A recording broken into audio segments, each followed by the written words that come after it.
Tá siúl go mór le gamraach na bliana seo, Babog de Nollag a chur an ardain a ggóir le aislinn géir. Ba jaisiú agin de bonscoil ón céading go dtíanaine agus jaisiú agin don phobal ar an saharn. Bhís mise hAoine ní Churraoin beme ag Gaeilge Bhéal Feirste ar an tréimhse a bhí na Nollag. Be mise agus Mr. Ando ag obair linn ár gcóirde ag Fleadh Feirste chun leabhar nua a sheoladh. Comáile seo ba cibhne ag éalaigh go máil agus an grá agus an cua le Conor Wickham, agus léráidí agus moltaí le Jenny le Duncan Ross, le acail sa Dan Lan Dillon agus na Balaí Buana thar an féilear fad gCultúrlann McAdam Ó Fiaich. Na blian de bogan is de scoith na scríbneachta deanta agus fósaithe ag daoine eitiúla sa ceantar faoin cibhlint. Agus má ceos de Fleadh Feirste deanaí muid ceiliúradh ar na dantaí agus scríbneachta a bheith deantacha. Comáile sin deanaí muid ceiliúradh le chroíúil na Nollag is a tógas speisialta spleodrach. Tá muidir bís ar fad an seo an airsaí chunne bhí páirteach éis a Fleadh Feirste am mbliana. Ba muidir chur fairí na fáilte ar píorsúlárchain agus bhliain bhachanna le ceolcurm den chéad scoith ar an Jardín an trochadú lá de bhí na saona. Is féidir tuigeadí a ail ar hiú idirlín sugin. Chundúirí a chur leis an eile Bígí linn ar an dónachta lá mór cheirlí na Nollag.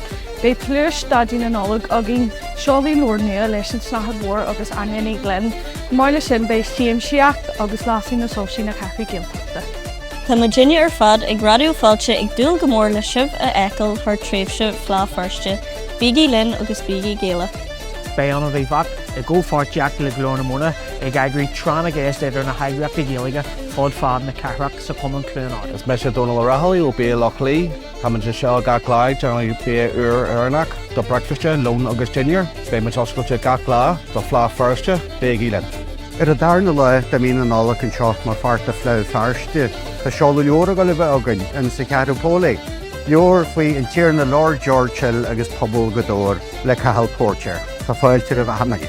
Bei breakfast is sé agus ghaelach ar rachtalagin and a gurthaim muid breakfast ar fháil de daltaí Feirste Feirste chun blú fáirteach a léir leis an pobl. Ar a bhfar seo, bei rangan na ghaelach agus arbis agin go fáirteach le PPR, comáile seo bei lúnar fháil ón céin economy. Darnáid dag Rónáin Mhic Aodha Bhuí, Lorrig dá creidte ar phobal na Gaeilge an seás na críocha gafa. Héimiid go mbeadh sé jazz, Lorrig, Rónáin a bhuanú ar bhálaí na cathair géalteachta. Agus thuige sin be seoladh murfachtar in ómós Rónáin mar íon na chlár special na beo de bléire le RTE radioú na géalteachta. Beo an seás ó Cultúrlann, aine an céad lá a bhí na Nollag. Bígí linn, dorn san air de na Gaeil.